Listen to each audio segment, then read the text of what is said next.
अस्सलाम वालेकुम। अस्सलाम वालेकुम। वालेकुम अस्सलाम। वालेकुम अस्सलाम।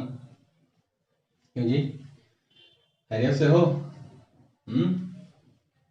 माशाल्लाह माशाल्लाह, वेरी गुड, बहुत बढ़िया। तो क्लासेस तो हो गई हम लोग, ठीक है। हाँ, हम लोगों ने कई सब्जेक्ट्स के सिलेबस के बारे में देखा है, सिलेबस को समझा है, उसके पैटर्न को समझा है। जैसे हम लोगों ने मैथ्स के सिलेबस और उसके पैटर्न को देखा। इसके अलावा हम लोगों ने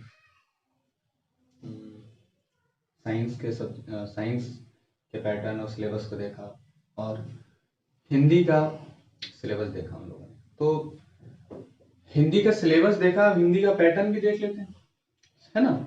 हिंदी का पैटर्न देख लेते हैं, ज्यादा अच्छा रहेगा हिंदी का पैटर्न देखने से। ठीक है, बाद में हम लोग डिस्कस करेंगे कि नया जो पैटर्न आया है बोर्ड की तरफ से वो कौन सा पैटर्न। अभी हम लोग पुराने पैटर्न की चर्चा कर रहे हैं, उसी में बात कर रहे हैं हम लोग, है ना।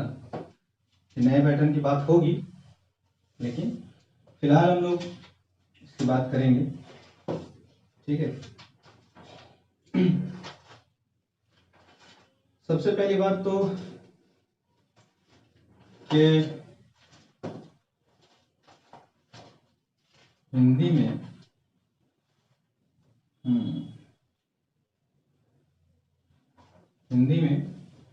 हिंदी का पैटर्न जो है,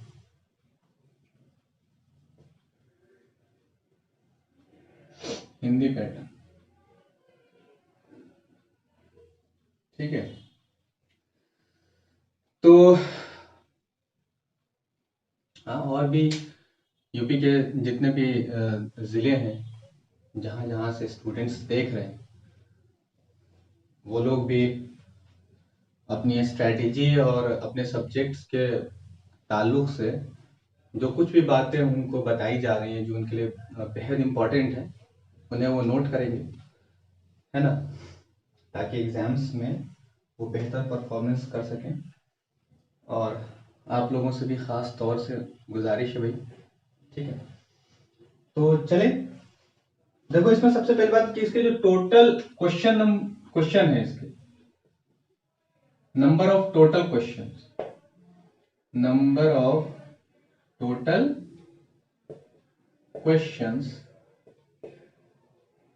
कितने हैं?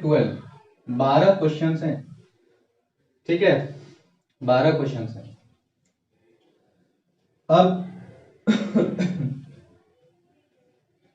गद्य और पद्य की बात करेंगे हम लोग, ठीक है। गद्य और पद्य की बात करेंगे कि गद्य और पद्य से किस तरह से क्वेश्चन होते हैं। गद्य प्लस पद्य से शुरू से पहले क्वेश्चंस होते हैं इनके, बाद में व्याकरण के क्वेश्चन आते हैं, है ना। तो शुरुआती दौर से गद्य और पद्य की बात करेंगे कि इसके क्वेश्चंस किस तरह से आते हैं और कितने आते हैं। देखो सबसे पहली बात की जो क्वेश्चन नंबर 1 होता है इसका, क्वेश्चन नंबर 1 में 5 क्वेश्चंस होते हैं या 4 क्वेश्चन होते हैं, ठीक है। बात समझ में आ रही है? है ना। क्वेश्चन नंबर 1 में क ख ग घ अंगा ऐसे करके भी देते हैं। क्वेश्चन नंबर 1 में क ख ग घ भी देते हैं।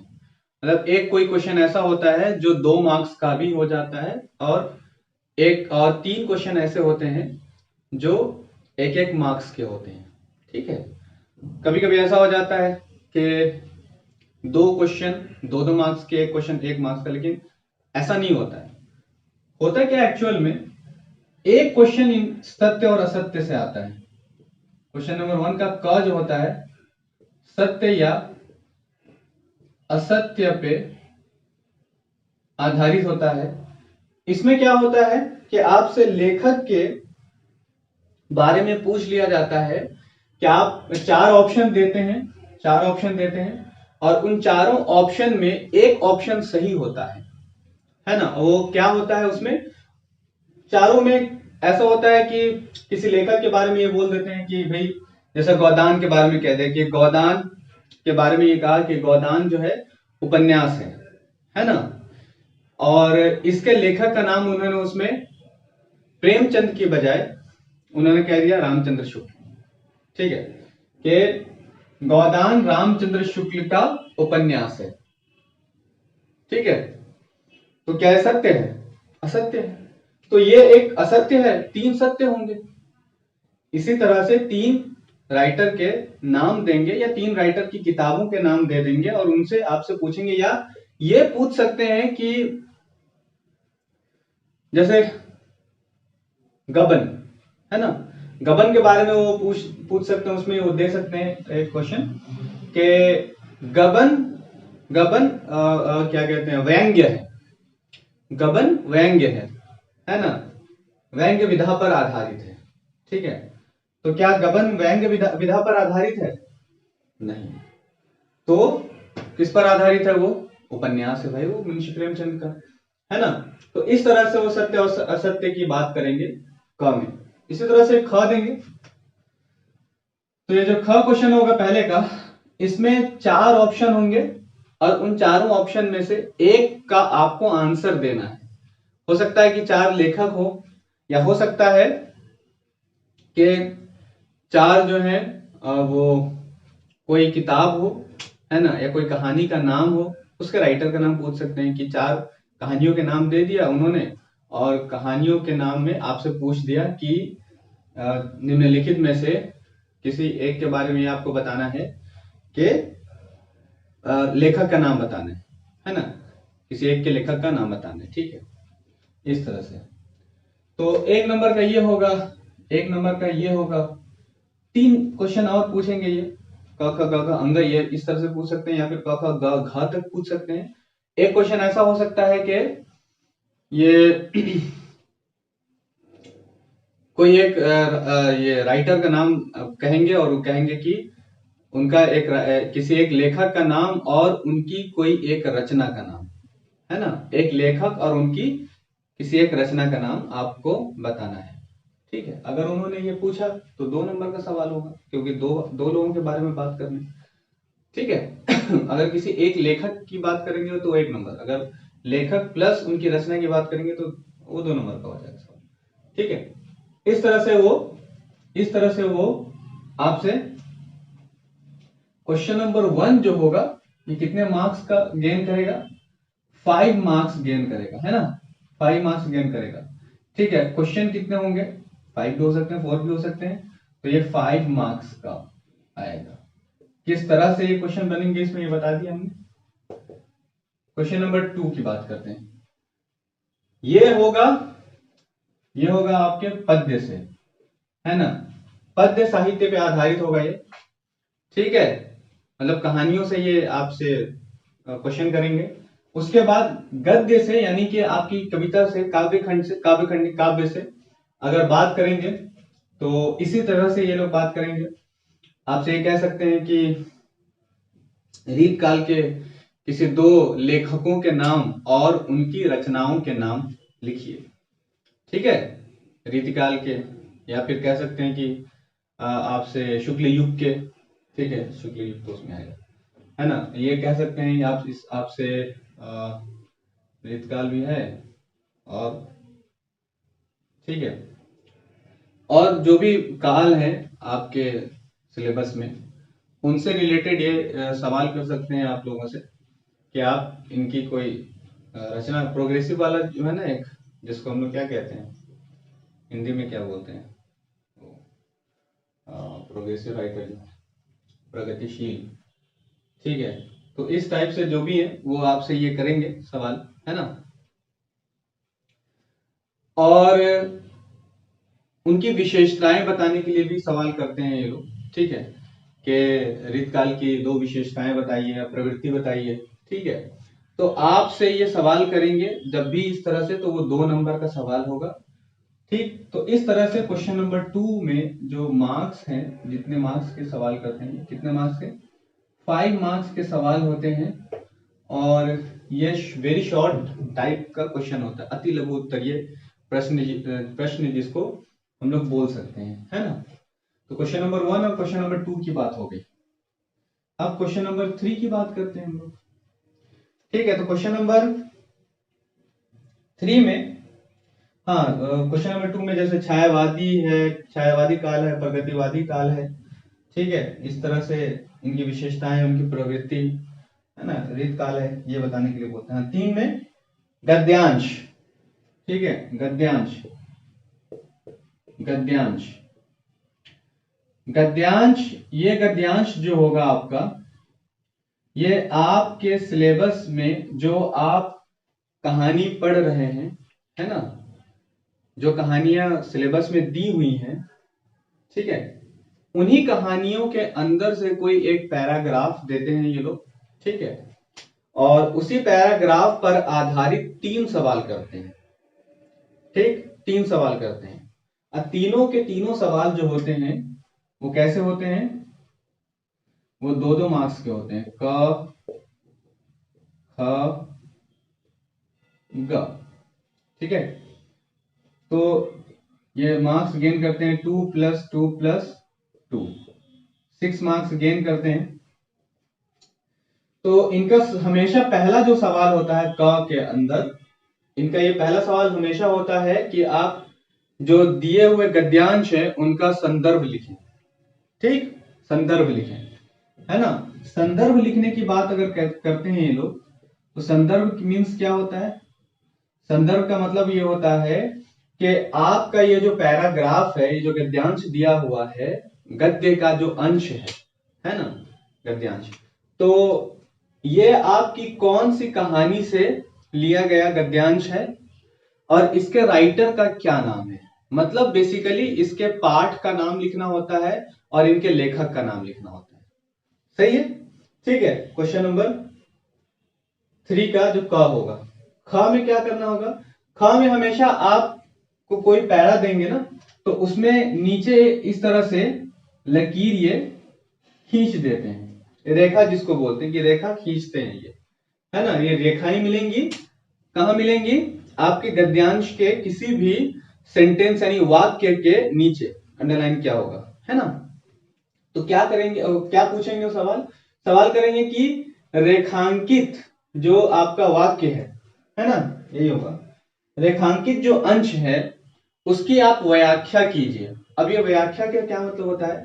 व्याख्या का मतलब ये होता है कि आपको उन रेखांकित जो अंश हैं, है ना, जो रेखा खींचे हुए सेंटेंस हैं, जो वाक्य हैं, उनसे आपको क्या समझ में आ रहा है ना, उसे आपको अपनी समझ के आधार पर, ठीक है, या आपको अगर ये पता है कि ये जिस कहानी से ये पैरा लिया गया है उस कहानी का सारांश क्या है, और उस सारांश को आप ध्यान में रखते हैं, और फिर उसके बाद वो जो लाइन है उस लाइन से आपको फिर वो बात समझ में आती है कि क्या ये कहने की कोशिश की गई है यहाँ पर, तो आप वहां से वो सारांश उठाकर भी क्या कर सकते हैं, लिख सकते हैं, ठीक है, अपनी जबान में।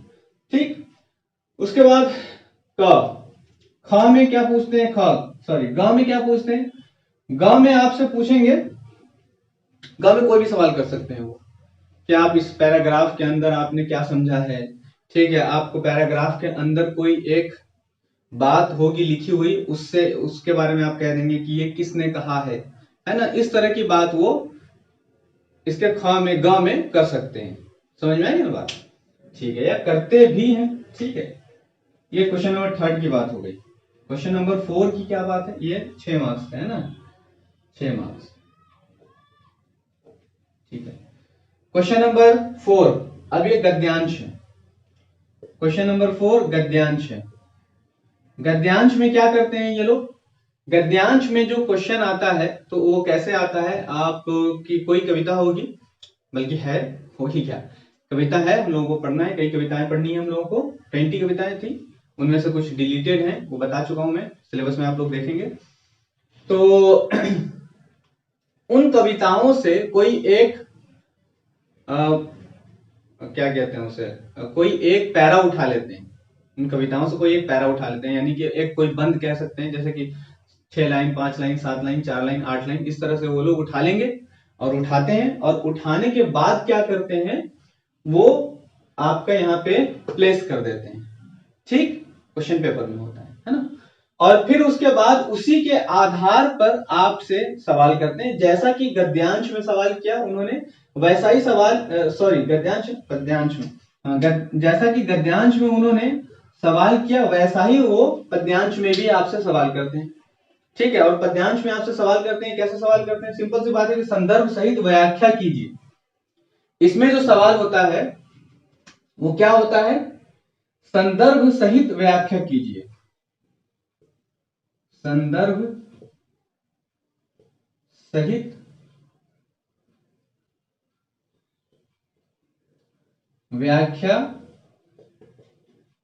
कीजिए।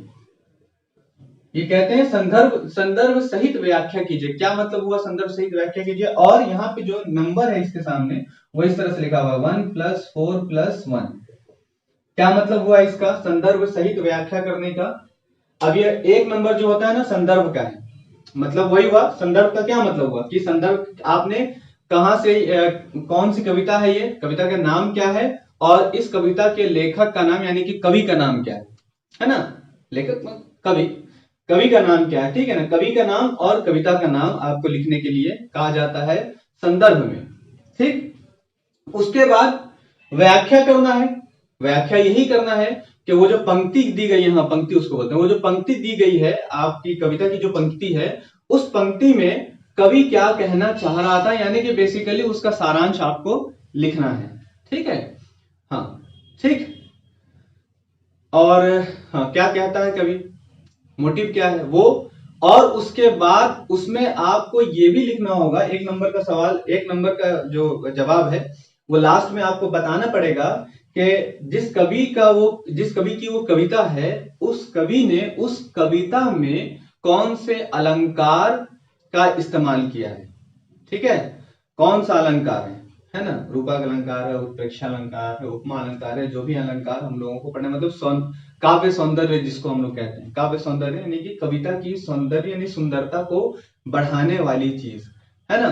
तो कविता की सुंदरता को किसने बढ़ाई है, ठीक है, वो कौन सी चीज है, जिस चीज को, या वो कौन सी बात है जिस बात को कवि ने उस कविता में इस्तेमाल किया है ना, उस श्रृंगार को इस्तेमाल किया, उस रस को इस्तेमाल किया।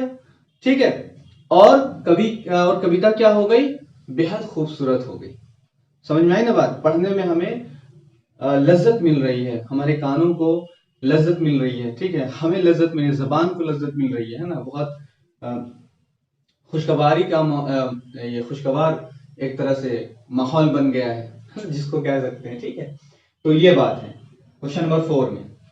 ठीक है, इसके बाद फिर क्वेश्चन नंबर 4 तक की बात समझ में आ गई ना, गद्यांश की बात समझ में आ गई। एक बात गद्यांश में और क्या कहने वाला था, अच्छा देखता हूं क्या कहने वाला, गद्यांश पद्यांश की बात हो गई। ठीक, क्वेश्चन नंबर 5, क्वेश्चन नंबर 5 की बात करें। क्वेश्चन नंबर 5 में लेखक का जीवन परिचय है। क्वेश्चन नंबर 5 में लेखक का जीवन परिचय, लेखक का जीवन परिचय, ठीक है। और क्वेश्चन नंबर 6 में, नहीं सॉरी, क्वेश्चन नंबर 5 का क है लेखक का जीवन परिचय और ख है कवि का जीवन परिचय। ठीक है, कवि का जीवन परिचय ये आपको लिखना है। जीवन परिचय लिखते समय आप लोगों को कुछ बातों का ध्यान रखना है। ये 2+1 मार्क्स, ये भी 2+1 मार्क्स, यानी 3 मार्क्स ये और 3 मार्क्स ये गेन करते हैं। ठीक है, ध्यान क्या रखना है, पहली बात तो कि लेखक का जीवन परिचय अगर आप देंगे तो उनके बारे में जो कुछ भी लिखना होगा, साहित्यिक परिचय, ये सब जो लिखना होगा आप लोगों को, वो तो लिखेंगे ही लिखेंगे, लेकिन आप लोगों को इनकी रचना का नाम भी लिखना होगा। अगर आप रचना का नाम नहीं लिखते हैं तो आपके 1 मार्क्स नहीं मिलेंगे। ये जो 2+1 लिखा हुआ है ना, इस 2+1 का मतलब है कि आपने 2 मार्क्स में उनकी जिंदगी के बारे में लिखना है और 1 मार्क्स में आपको उनके जो काम है, कारनामे हैं, ठीक है ना, उन कारनामों को, उन रचनाओं को आपको क्या करना है, लिखना है। 2 लिखें, 3 लिखें, 1 लिखें, है ना, लेकिन लिखें, ठीक है, वरना मार्क्स आपको नहीं दिए जाएंगे। ठीक, ये बात तो हो गई यहां तक, क्वेश्चन नंबर 5 तक। ठीक है, मिटा दे रहा है ना 5 तक की बात ये हो गई। हाँ हाँ हाँ, मुझे याद आ गया, याद आ गई बात। देखो, गद्यांश और पद्यांश जो होंगे ना, गद्यांश और पद्यांश में दो ऑप्शंस होंगे, ठीक है। अथवा करके आएगा क्वेश्चन, है ना। क्वेश्चन नंबर जो आपका 3 है और क्वेश्चन नंबर जो आपका 4 है, गद्यांश और पद्यांश, क अथवा ख, क अथवा ख। इस बात का ध्यान रखेंगे कि ये अथवा लगा मतलब कि या, मतलब ये कि किसी एक गद्यांश के क्वेश्चन का आंसर देना है।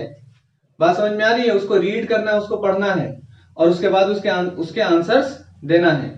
अब ऐसा नहीं है कि आप लोगों को क भी करना है और ख भी करना है।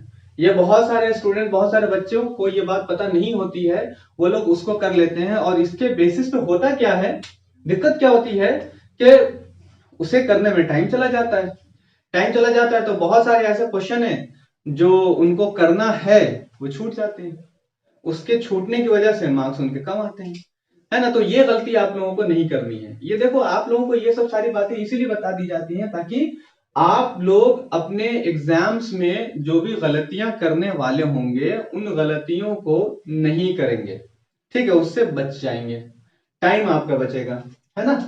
तो इसका खास ख्याल रखेंगे। यही गद्यांश में भी यही बात है और पद्यांश में भी यही बात है, दोनों में सेम बात है कि आप लोगों को दो गद्यांशों में से किसी एक गद्यांश का क्वेश्चन आंसर का जवाब देना है, क्वेश्चन का आंसर देना है, और पद्यांश में भी दो होंगे, उनमें से भी किसी एक का जवाब देना है, ठीक है। उसके बाद क्वेश्चन नंबर 6 की बात की जाए। 6 में क्या है? 6 में क्या है?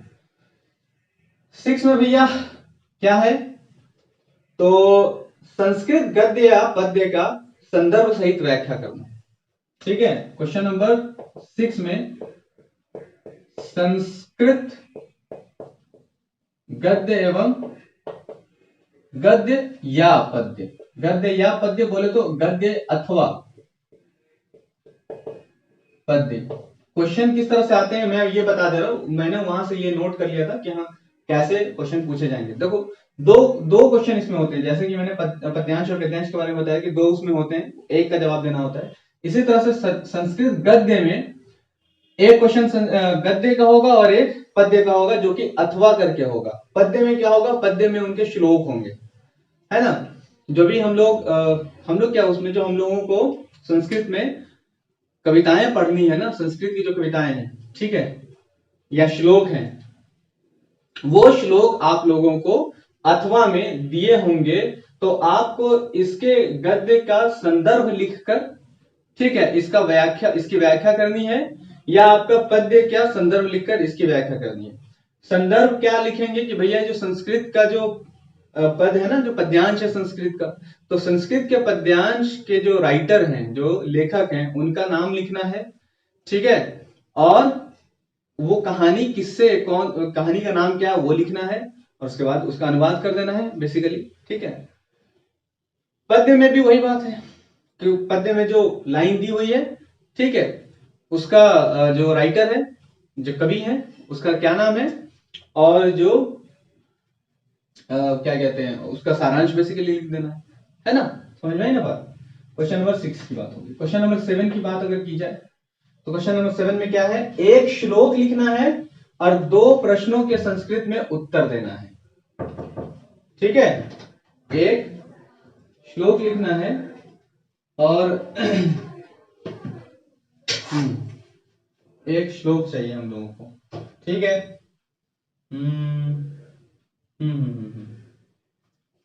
ठीक है, ठीक है, एक श्लोक लिखना है। हाँ, श्लोक ये मैं बताना भूल गया कि श्लोक लिखना है, तो श्लोक को कैसे लिखेंगे। एक श्लोक आएगा लिखने के लिए, तो श्लोक दो लाइन का होता है। कोई भी एक श्लोक आपको लिखना है, लेकिन आपको ये याद रखना है कि अभी मैंने बताया कि ये जो संस्कृत में गद्य और पद्य आएगा, तो ये जो गद्यांश या पद्यांश आएगा, है ना, गद्यांश और पद्यांश आएगा, तो ये कौन होंगे, तो ये तो पद्यांश में कौन होगा, श्लोक होगा। तो ये जो श्लोक होगा, इस श्लोक को उठाकर यहां नहीं लिख देना है, ये गलती नहीं करनी है, ठीक है। बाज जो स्टूडेंट्स होते हैं वो क्या करते हैं, यही काम करते हैं, लेकिन ऐसा आप लोगों को नहीं करना है। आप लोगों को 3 कम से कम श्लोक याद करना है, ठीक है, और उसको लिखना है उनमें से कोई, या फिर अगर इसमें आ गया उसको नहीं लिखना है। ये 7 की बात है। क्वेश्चन नंबर 8 की बात करते हैं, ठीक है। ये जो क्वेश्चन का मार्क्स होगा, ये कितने मार्क्स का होगा भाई, ये होगा 1 + 3 मार्क्स यानी कि 4, और श्लोक 2 मार्क्स का आएगा, है ना। क्वेश्चन नंबर 8 में, अच्छा 7 का क और ख भी है, हाँ 7 का क है श्लोक और ख है संस्कृत के उत्तर देना है। संस्कृत प्रश्न का उत्तर, मतलब संस्कृत में ही प्रश्न होंगे, संस्कृत में ही प्रश्न होंगे, है ना, 2 प्रश्न होंगे, ठीक है। उसका उत्तर आपको संस्कृत में ही देना है। और ये कहां से होंगे, सिंपल सी बात है कि संस्कृत गद्यांश और पद्यांश है, तो पद्यांश से तो नहीं होंगे, गद्यांश से सवाल होंगे आपके, ठीक है। जो भी हम लोगों के सिलेबस में पढ़ना है, भारतीय संस्कृति है और भी क्या क्या नाम है, ठीक है, कहानियों के नाम मुझे अभी याद नहीं, तो आप लोग देखेंगे उस पर और उसके क्वेश्चन आंसर को आप लोग याद करेंगे, ठीक है। चलिए, इसके बाद क्वेश्चन नंबर 8, यहां तक क्या बात थी भाई, यहां तक आपके गद्यांश और गद्य और पद्य की बात हो गई थी। और गद्य में हिंदी गद्य, हिंदी पद्य, संस्कृत गद्य, संस्कृत पद्य, यहां तक इतनी बात हो गई। अगर इसके मार्क्स को अगर कैलकुलेट करें हम लोग, मार्क्स अगर यहां तक अगर कैलकुलेट करें, मतलब कि हिंदी लिटरेचर की बात करें हम लोग, हिंदी और संस्कृत लिटरेचर की बात करें, तो कितने मार्क्स हो गए हैं, 5 5 10, ठीक है, 10 और 6 16, 16 6 22, 22 3 22 और 6 28, 28 और 4 32, 32 और 4 36, ठीक है। 36 मार्क्स आपका गेन कर रहा है कौन, 36 मार्क्स गेन कर रहा है आपका गद्यांश और गद्य और पद्य, ठीक है। हिंदी गद्य, हिंदी पद्य, संस्कृत गद्य, संस्कृत पद्य, ठीक है।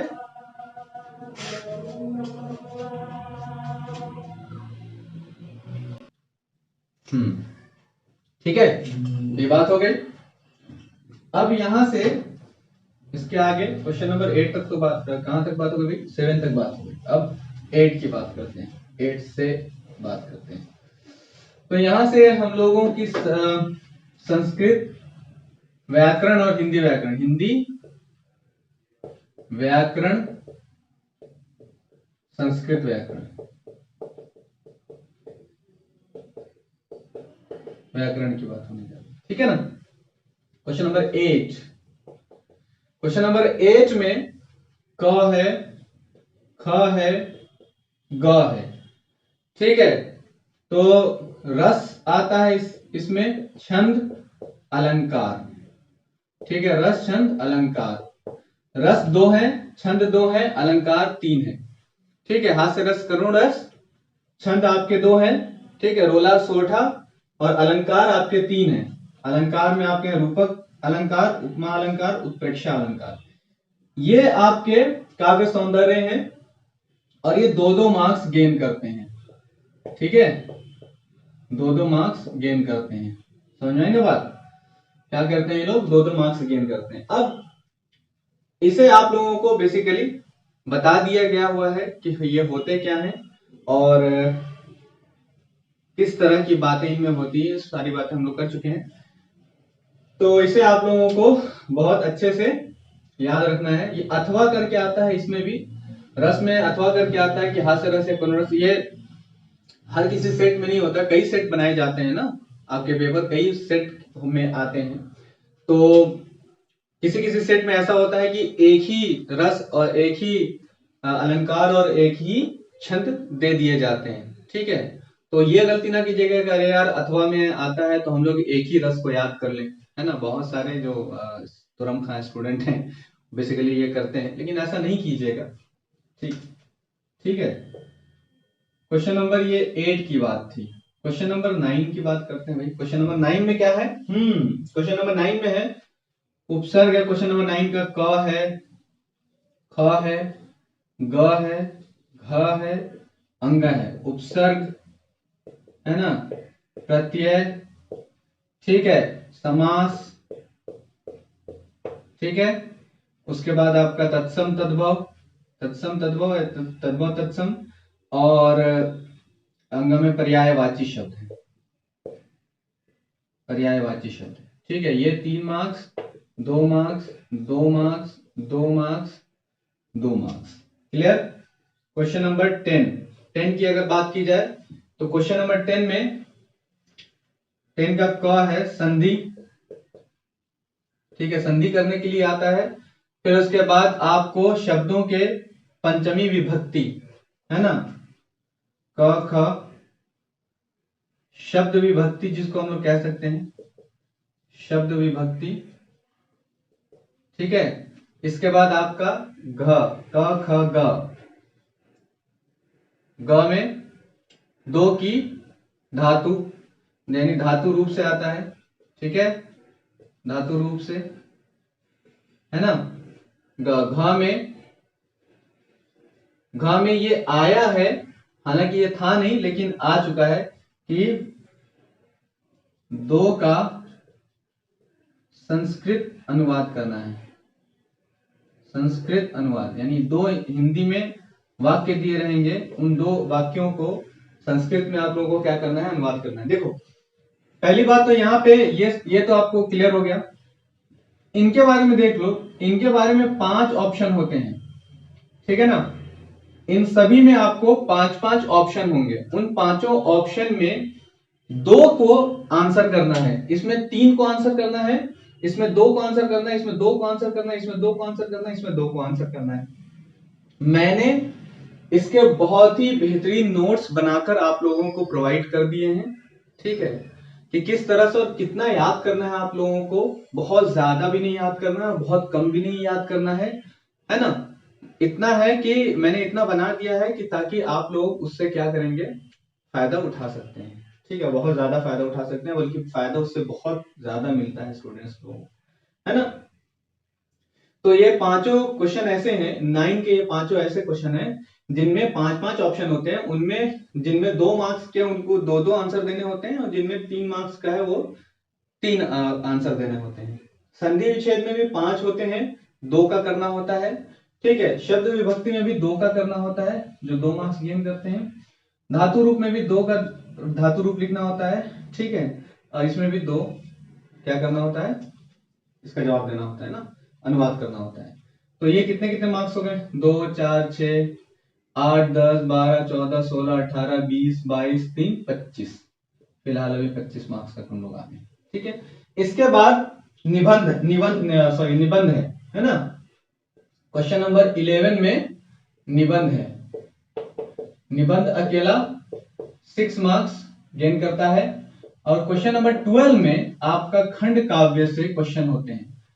खंड काव्य से क्वेश्चन होते हैं ना, खंड काव्य से। खंड काव्य की बात हो चुकी हुई है कि खंड काव्य में 9 खंड काव्य हैं आप लोगों के, यानी कि महाकाव्य एक तरह से जिसको बोल सकते हैं हम लोग की बड़ी बड़ी कविताएं हैं, और उन्हीं के आधार पर क्वेश्चन होते हैं।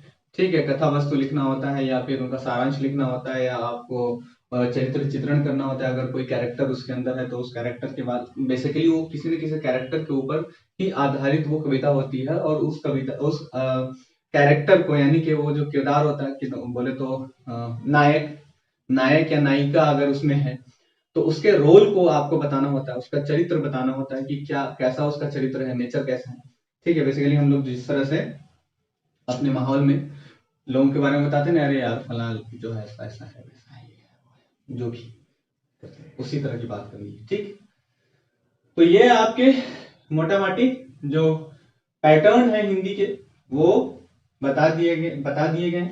ठीक है, अभी कुछ टाइम बाद नए पैटर्न की बात होगी।